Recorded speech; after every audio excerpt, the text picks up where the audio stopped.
Bathroom போறேன்னா கூட கூடைக்கு துணைக்கு யாராவது போகணும். பொண்ணு ஒரு புதர் பின்னாடி போய் மறைஞ்சு நின்றுட்டு இருந்தது.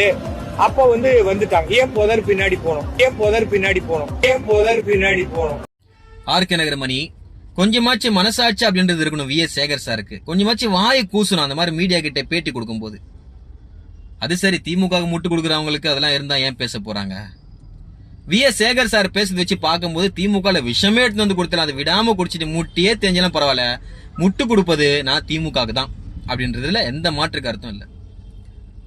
இருட்டா இருக்கிற புதருக்குள்ள ஏன் போகணும், அவங்க அப்பா அம்மாவை கூட்டிட்டு போக சொல்லுங்க அப்படின்றாரு. இப்ப நான் என்ன சொல்றேன் அப்படின்னாக்கா, உங்க குடும்பத்தை கூட்டிட்டு போயிட்டு கிராமத்துல ஒரு மாசம் வாழ்ந்து காமிங்க. வசதியா இல்ல, அவங்க எப்படி வாழ்றாங்க அதே வாழ்க்கைய வாழ்ந்து காமிங்க, பாத்துடலாம். கரண்ட் இல்லாம, தண்ணி இல்லாம, அத்தியாவசியம் இல்லாம, அவசரத்துக்கு ஒரு ஆம்புலன்ஸ் இல்லாம, அரசு மருத்துவமனை இல்லாம, பாத்ரூம் போக ஒரு பாத்ரூம்ல நீங்க வாழ்ந்து காமிச்சிட்டு அப்புறமா கேளுங்க இருட்டா இருக்கிற புதருக்குள்ள ஏன் போகணும் அப்படின்ட்டு.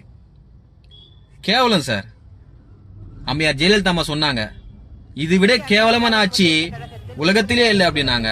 ஆனா நம்ம சொல்லணும், போடுற ஒரு ஓட்டுல இந்த கேடுகட்ட ஆட்சி இனிமே இருக்கவே கூடாது அப்படின்ட்டு. தமிழ்நாட்டுல விளாத்தி குளத்துல நடந்த அந்த விபத்து இனிமே எந்த வீட்டுல நடக்க கூடாது. அதுக்கு நீங்க போடுற ஒரு ஓட்டுல தான் இருக்கு. சிந்தித்து செயல்படுங்க.